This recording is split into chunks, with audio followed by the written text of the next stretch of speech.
Okay, we are live. It's about time. It's the first time I'm going live on here. So I got a few kinks I'm gonna need to work out. But decided, hey, let's take this opportunity to go ahead and get the party started since I'm gonna be doing a lot of this. Just decided, hey, no better time than the present, right? Get it rocking. So um, not much to say today, other than welcome. Please come back in the future. We will be doing this quite often. Uh, this is going to be day one of my voyage out of the country. And by out of the country, at this particular time, my destination is Thailand. So, uh, those of you who know me know I like to frequent there as of late. So I've been over there total about 2 months in the last year. And because of that, I realized there wasn't enough time being spent away from here. And it's not that I'm going to Thailand to do anything special. I'm going to Thailand to live. And by live, I mean we are not living here in the US. It's becoming more and more apparent with the amount of people that are traveling outside of the US and people that are engaging with other platforms like Redbox and Red Note and other foreign live streams. Once you start to interact with other people in other countries, and we get beyond the borders of the propaganda wall that's been put up around us, that Hollywood has been instrumental in creating this image that the great America is the place to be and everybody wants to be here and we got to keep other people out because we don't want them. Problem with other people coming here is they're doing exactly what we should be doing here. This is the place to come to amass wealth. This is the place where the enslaved population, which is us, yeah, it was once said by Maya Angelou, none are more enslaved than those who foolishly believe the free. No, that was actually Thomas Jefferson. None are more enslaved than those who foolishly believe they're free. That has been something that stuck with me for a long, long time because the more defined you are in believing that you are free, the land of the free, the less likelihood there is that you will actually step out and venture into something else. So that's been the weapon that's been used against us for decades. We have convinced each other through society norms that were created by our Congress and by our propaganda media that you are free. You are the home of the free. The land of the free, the home of the brave. All of your chicken shit right now because you won't step outside of them doors. You won't go beyond that wall because you've been told this is the great place to be. I can't tell you how many arguments I've had, especially online, in the last year after my great awakening. Thank you, Gerard Tate, Dr. Tate, for taking me over to Thailand the first time and reawakening my eyes. I grew up in Europe. Most of you don't know I left the United States when I was 12, lived in Germany until I was about 16, then moved to Italy and stayed there till I was 19, and then came back to the US. Well, I got back here, and the first thing I could think to do with the US was to leave it. I gave a scholarship to Bethune Cookman College to join the Army and signed my documents for me to go back to Europe to serve in the U.S. military, but abroad, not to be here in the U.S. My first duty assignment, thanks to the military, turned out to be Hawaii, still part of the U.S., but far enough away to where I didn't have to deal with the mess that is the racism in the South.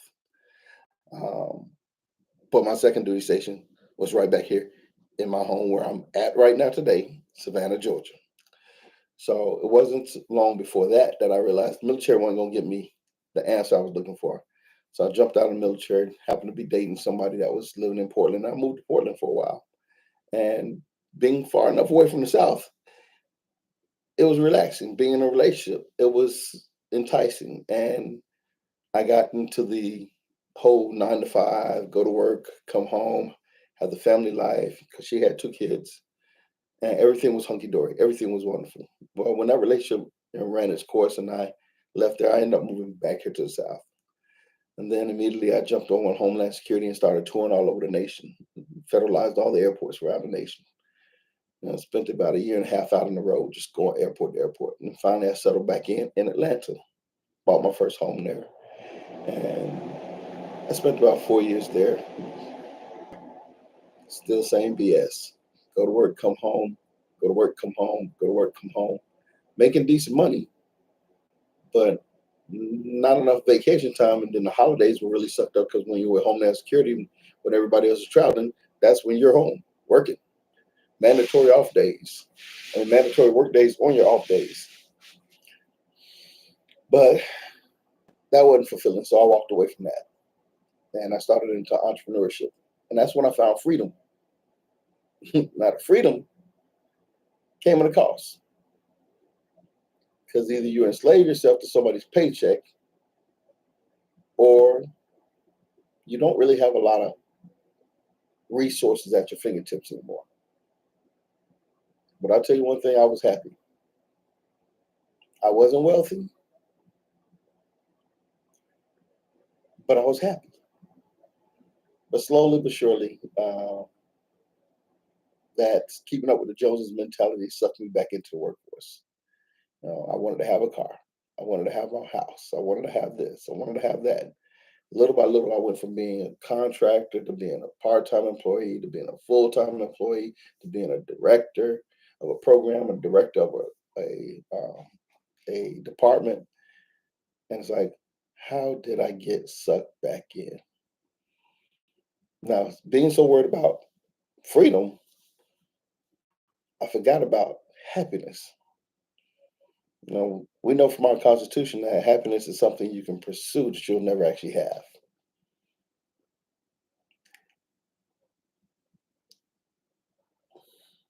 I'm going to say that's a lot too. That's the American dream right here, where you can pursue happiness and never have it. But I tell you, my first trip to Thailand was 2 weeks long, and I was happy. Came back here, and the only thing I could think about was going back again. But I know I couldn't go for 2 weeks. That wasn't long enough, so I went for over 3 weeks the next time. And I was mostly by myself. Me and some of the homeboys all decided we're going to be there during a certain time, but we weren't going to all get there at the same time. So some people came early, some people came late. I stayed from the beginning to the end. I'm like, hey, I'll be here when y'all get here, and I'll be here when y'all leave here. And I had a good time by myself, just chilling. Just it felt like I almost lived there. I'm just walking around town, just without an agenda, just happy. So I ended up coming back. But before I left, I met with a real estate agent over there. Toured some condos and everything. Saw the prices. I'm like, this is ridiculous that I could buy cheaper than what we renting at over here. I could own luxury for the price that we pay in the hood. Rooming houses in the hood are more expensive than luxury in Thailand. Right? Don't make sense that we would still be here other than the fact that we've been brainwashed. We're free. Everywhere else is third world countries. Bro, when I say third world, make me a third world citizen. Because if that's what third world is like, I don't want to be first world. Y'all can keep the first world. I'm paying $100 a month for a cell phone, unlimited talk, text, and data, and all that. You get to a certain point on your data, they start throttling you. You actually get knocked down a notch. You're not on that highest speed anymore. Most of us don't really use it like that, but because we come home and we use our Wi-Fi at home, or we go to work and we use our Wi-Fi at work. So you're not really using all that data that you're paying for. Over there, before you get there, you better go ahead and get you an eSIM, because the $100 that you're paying for the phone company won't even cover you when you cross that line. Once you get over to these other countries, like, we ain't accepting that payment. You got to pay again. So I had to kick my phone company out another $50 for a 30-day rights to be on internet and phone over there. Only get so many minutes. You get limited. Now I'm still paying $100 for the month back here when I'm not here, but I got to pay an additional $50 over there. So I'm not using the service back here. I'm getting $100 bill for, and I'm over there being charged $50 for the new bill. Lo and behold, mix it up with the locals, you find out that you can walk into any 7-Eleven, little convenience stores around town. They one on top of the next, and you can buy you a SIM card from them that will cover you with unlimited talk, text, and data, the same way you have back here in the States, for $15. $15 is what they pay in a prepaid plan or a post plan for unlimited talk, text, and data for the month. Like, no matter how you flip it, they pay $15. We, on the other hand, out here paying $100 for the same service. Then cross over there, and our company wants to charge us $150 for the same service. Bruh. I said, run this. Let's show you whatever's going on right here. So the last time I went, I got a condo for a month straight. And when you get a condo for a month straight, they slap the utilities on you. Like, hey, we're going to give you this kind of price, but you're going to pay the utilities. Bruh, I'm an American. It's hot over there. I ain't even going to kid you. It's like 90 degrees on the regular. But after a couple of days, you're loving it. So anyway, get the utility bill. I'm thinking I'm going to get hit over the head with some utilities. The deposit for the utilities was 4,000 baht. They gave me back 600 baht. The exchange rate is 34 to 1. 34 theirs to 1 of ours. So essentially, I gave them just over $100, and they kept the $100 to pay the light bill and the water bill for the month. So my lights and my water for the month was $100. The high-speed internet over there, depending on which company you go with, is between $20 and $25 a month for your home internet, for your Wi-Fi at home. So they don't have cable because everybody uses the internet to watch Netflix and everything else, Hulu and all that kind of stuff over there. So you're not paying a cable bill, period. You're paying internet, cell phone, water, lights. All together, you're not hitting $150 if you crazy like me and burn the AC 24/7.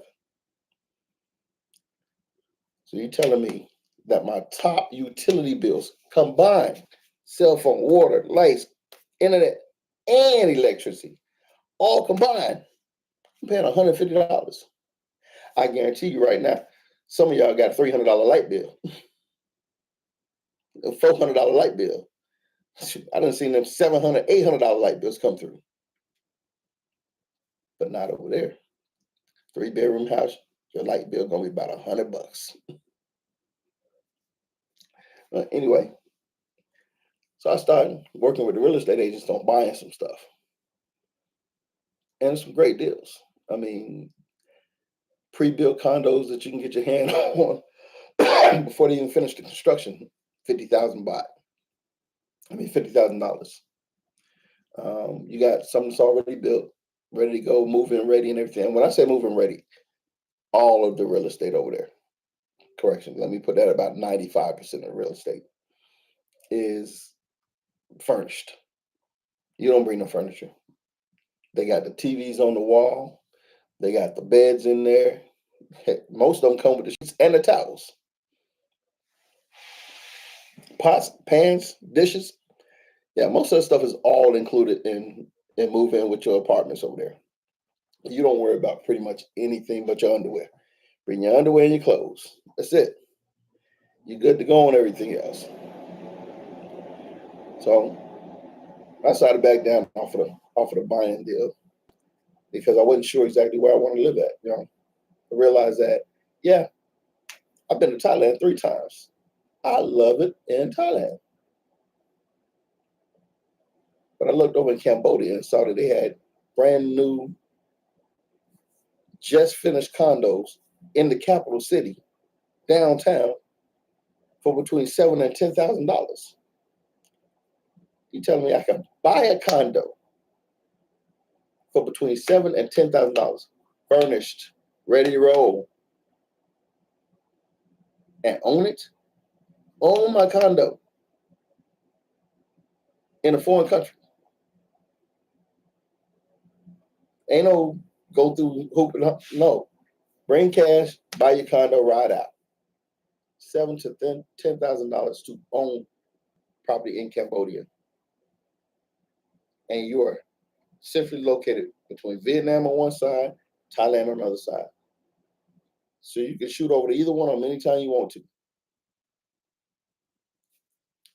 Plus, you're right there in Cambodia. Some gorgeous, lovely ladies right there in Cambodia. And it's not on the hot spots like all the tourists be going to all the other spots. Nah, you're right there in Cambodia. Don't nobody talk about Cambodia. It's on the low. So, once they finish with Thailand, they're going to go over there and tell Vietnam. Once they finish telling up Vietnam, they're going to start thinking in between. That's when they're going to play catch up. So I'm hipping you to the game, ahead of the game. Cambodia is the move right now because property is low. And once everybody tearing everything else up, in about 10 years, they coming right there to Cambodia. So go ahead and get in on the ground floor right now. Watch your money escalate as your property value shoots through the roof. Just a little heads up.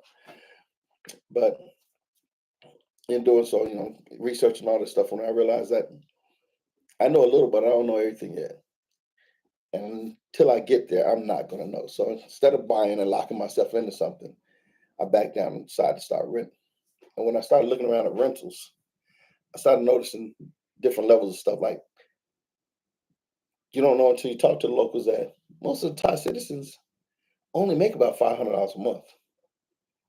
They work 5 to 7 days a week, no days off pretty much, 2 days a month off, some of them. And they only get $500 a month. No matter how many hours they put in, whatever, they have a job, they're scheduled to work so many hours. When they get off, they go home. A lot of them stop off at the bars, have a few drinks, do a little partying, and then they head on with their day. They don't necessarily go straight home, and then they're very communal people. So it's nothing to have a group of them find a spot on the sidewalk, on the beach, and somebody just go buy up a nice meal. And they all sit down there and just chop it up, have a meal together, and then head home about 12, 1 o'clock in the morning. It's just how they live on a daily, on the regular. You don't know the difference between a Monday and a Saturday. Sunday night's the same thing as Saturday night. Friday night, same deal. Tuesday night, same deal. So you forget the days of the week while you're over there. But one of the things I forgot the most is you forget that you're Black. I tell you, that was the most alarming thing the first time I went over there was I've always noticed a difference in how people treat you based upon your skin color. I noticed when there's a group of Black guys and we hanging out and a white guy walks into the mix, the dynamic will shift. And I believe the same thing happens when there's a group of white guys hanging out and a Black guy walks into the mix. The dynamic will shift. And it's not a disrespectful thing, it's a extra respectful thing. I think most of us, for the most part, don't want to be racist, don't want to be perceived as racist. But all of us are alert and aware of the possibility that's there. And for the most part, we don't want to offend each other. And we also are cautious that, hey, if the door opens, one of the fools in the mix might just take that pot shot at being that idiot. And we don't want to open that door for that one fool. So it's not that we're having to change ourselves, but we're trying to change the opportunity for the idiot to present himself. So that happens almost subconsciously at this point because it's the American way. We're always aware of this. Tell you, most of the oppressed people in the world right now, every time we drive down the road, we can tell you every damn time we pass a cop. We can tell you that cop is there. Heck, I've worked side by side with law enforcement for years now, and still, there's that twig in the back of my head that says, this could be the day that you encounter law enforcement that messes up everything that you ever built in your life. So just passing those blue lights, even when they're going in the opposite direction, You look in the mirror to see, is he turning around? If he gets behind you, it's like, okay, if I change lanes, does he change lanes with me? If I make a turn, is he making the same turn with me? Is he easing up close enough to read my license plate? All these things are going through your head consciously, not subconsciously, consciously. You may, tend to erase that memory quickly, the older you get, but it doesn't just go away. Till you show up in another country where I went 2 weeks the first time I was there and only saw one cop the entire time. 2 weeks, and I only saw a cop one time. The second time I went, I started venturing out looking for cops. I was like, what at? I found a few, but most of them was like on their little beats, standing on their post somewhere, doing some kind of off-duty type work or traffic monitoring or something like that. And not traffic monitoring like us, but they actually had a DUI roadblock one time, which was alarming to me. I'm like, I ain't never seen that before, but it was a festive time, and they wanted to make sure that the public drivers, because there's a lot of people driving Uber and Lyft kind of thing over there, so they want to make sure that they were not out here getting drunk and driving people around and endangering lives in the tourist area. So it's mostly to protect the tourism that's coming through there, because that's their number one industry over there, is taking care of tourists. Hospitality is huge. We here in the South, in Savannah especially, we are known as the hostess city of the South. And I thought we was doing something.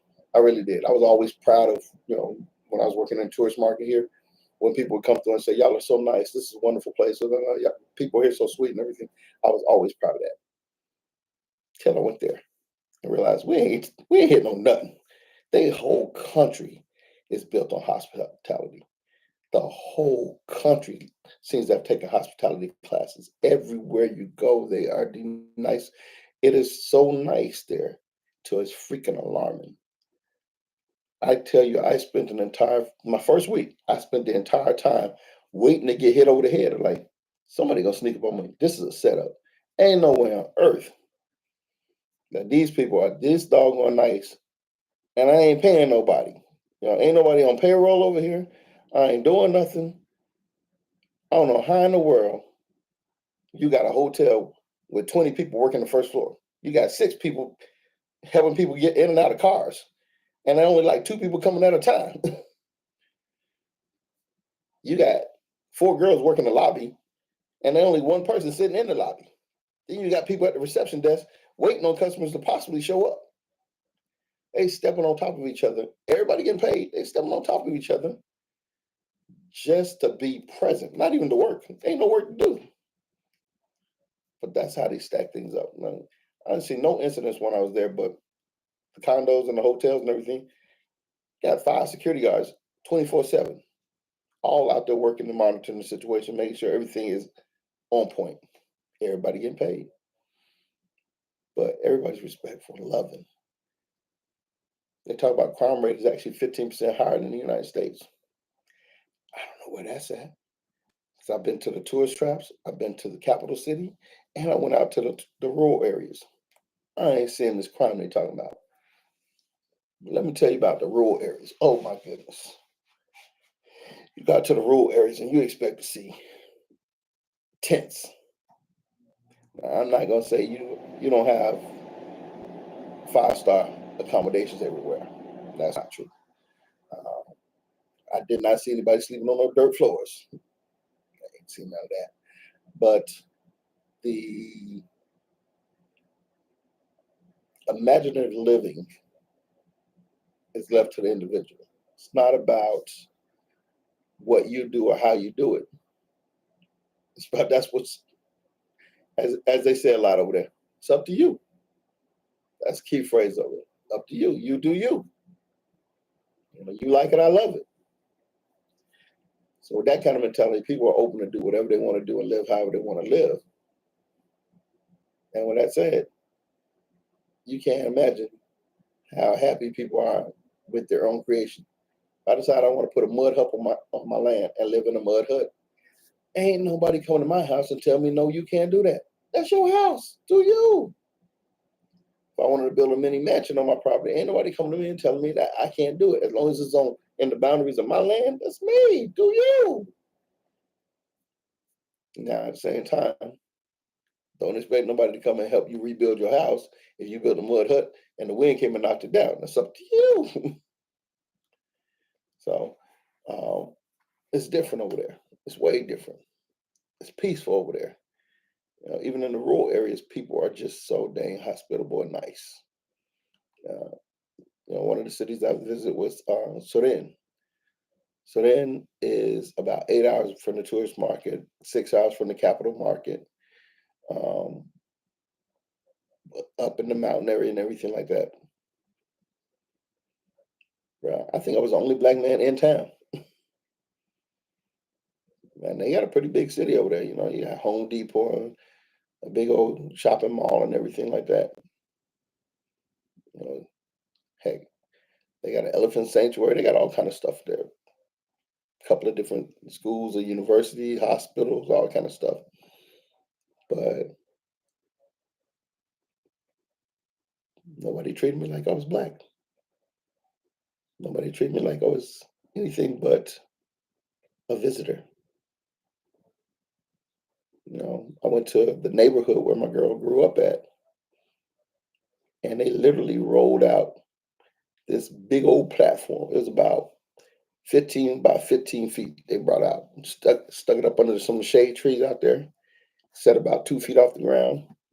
Brought some pillows out. People sat up on the pillows. I sat up on a pillow. We all chilling out there. They went and got a bunch of different native fruits and everything. Brought them around for him to taste some of the different native fruits and everything. Everybody coming through one by one and introducing themselves, and just not a big line, just that casual conversation amongst each other. And then they mix me in here and there and everything, just coming over to get to know me. Now most of them didn't even speak English, so we ended up having translators, interpreting what's going on and everything like that. But everybody just wanted to be present, you know, introduce themselves and welcome me. You know, Even though I was a ignorant fool to the customs and everything like that, didn't understand half of what's going on, but it was a great experience just to see the people who don't encounter tourists on a daily still know how to treat people with love and respect. Uh, Going back to the tourist area, I'm looking at the property out there, and on the rental side, man, we're talking luxury condos, 1 bedroom, starting at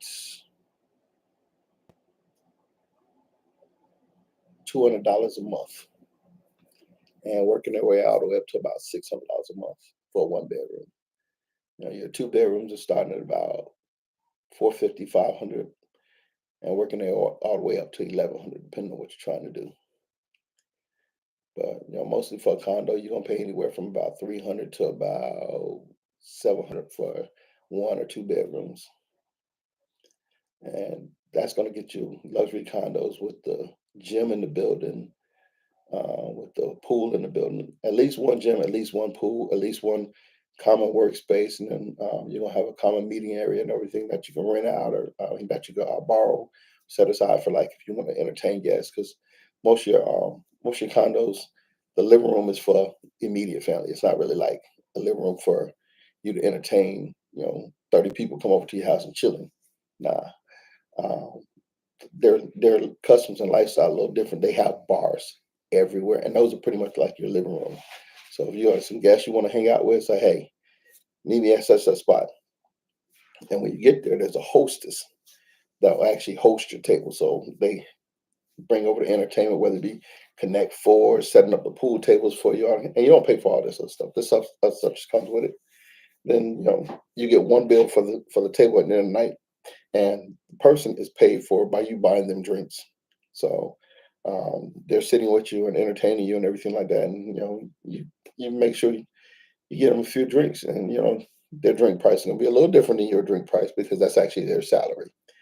So I remember we had about 8 of us out one night, and at the end of the night we ended up paying maybe about $60 for the entire table, all the food and everything that we ate. And $60 for 8 of us to go out and enjoy ourselves for the night, and that included the hostess and everything like that. So that's how they live over there. It's not a big thing. On the norm, the 4 of us would go out. and we'd spend probably about $30 a night, on the norm that we would go out sitting and entertain each other instead of us going to this condo or that condo, just meet up there, let somebody else clean up the mess. And it's central enough to where nobody has to take a long ride home. Everybody can just take a short ride home. For us, it was a walk home. But it's just different. It's really different. So having encountered that lifestyle over there, and then coming back to this, just can't do it anymore. As much as I'm able to achieve here, as much as I'm able to succeed here, it's how do you measure that success? Are you measuring the success by the amount of dollars you bring in on a paycheck? Because you still have to weigh that against the amount of bills that you actually bring in this community. And so if your paycheck's coming in and going right back out, where's the success? One which you can actually work some of what we would look down on, jobs like telemarketing or telephone sales or um, web design, coding, things like that. You can actually take those salaries, do them from anywhere in the world, and live a luxury lifestyle. One which back here you're living an impoverished lifestyle. You can set up a little business here and generate yourself about $2,000 a month and be struggling here, where you run that business from over there and only really need about $900 a month to live a good life. Well, with all that said, we're back to the fact that this is just day one on this voyage. My house is in shambles right now. If you take a look at everything behind me over here,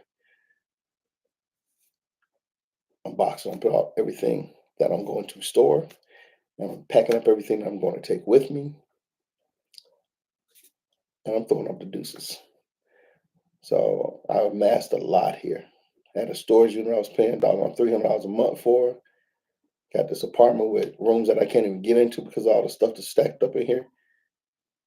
And then I went over there both times, took 2 bags with me, and never wanted for anything that I left behind. So do I really need all this crap? Obviously not. That was the hardest thing to come to terms with. The sentimental value that we stored up on everything from my collection of ink pens. Oh, I had this ink pen engraved on it. It's an ink pen. Deuces. Oh, this coffee cup I got for Christmas. Deuces. You got 15 coffee cups up in there. I got 30 hats in there. I got 2 dresser drawers full of t-shirts from different events and everything. I don't wear none of them things. I don't drink out of none of them doggone cups. Yes, they have sentimental value. Yes, it was great while it lasted. But it's just another way that we trap ourselves into this enslavement that we've become accustomed to. We have to have this. We have to do this. We're running behind that. This shit ain't normal. This is not what it's supposed to be like. This is not how we're supposed to be living. So we have to cut the ties, develop a mindset that you are okay not having a bunch of junk. Why do you think trying to make so much stuff and then ships it all over here? We are consumers. We are the ones enslaved to this mindset. We've taken the chains off of black folks. We've taken the social stigmas off of folks. We've taken the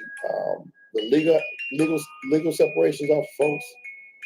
But people still are mentally enslaved. And the slave master is internal now. You're telling yourself, I'm not going to go. And you're convincing yourself that you have it better than you could have over there. And you're right until you actually go over there. I just told a young man the other day, you eat cereal for breakfast every morning, and you got all the different cereals you can imagine you want. And it's the best thing in the world. And nobody else has a better breakfast than you have. Everybody jealous of your breakfast. Till you go to their house and this person cook you waffles for breakfast in the morning. Like, dang, these waffles pretty good. You go to somebody else's house, they cook you pancakes. Somebody else has eggs and sausage. Somebody else has eggs and bacon. Somebody has eggs, bacon, sausage, and cereal. Somebody have fruit and wheat and oats. Now you don't want cereal every day. Now your eyes is open. You might think that you want cereal once a week, maybe once a month, because you find some things you like better. But until you actually try them other things, you can't tell me that the cereal is better than everybody else's. If you haven't gotten your passport, hopped on a flight, and visited another country, not for work, just to chill, then you don't know whether you're happy or not. You believe you're happy, but you don't know. You just have faith that the government and the media and Hollywood and the newspapers have told you the truth. And if you got faith in that, you're a doggone fool. But I'm telling you right now, from the bottom of my heart, get your passport and get your butt moving. It's time to go explore something else. So this is day one. I'm going to check out at this point because I didn't vomit it on you and throw a lot of information at you. I want you to check it out as we adventure forward in making these baby steps into these other communities and checking out these other ways of life. First stop, Thailand. But we got Malaysia, Indonesia, Laos, Cambodia, Vietnam, Philippines, Japan, Korea, and China on the list. So we're going to see all of Asia that we can see, Southeast and Central Asia.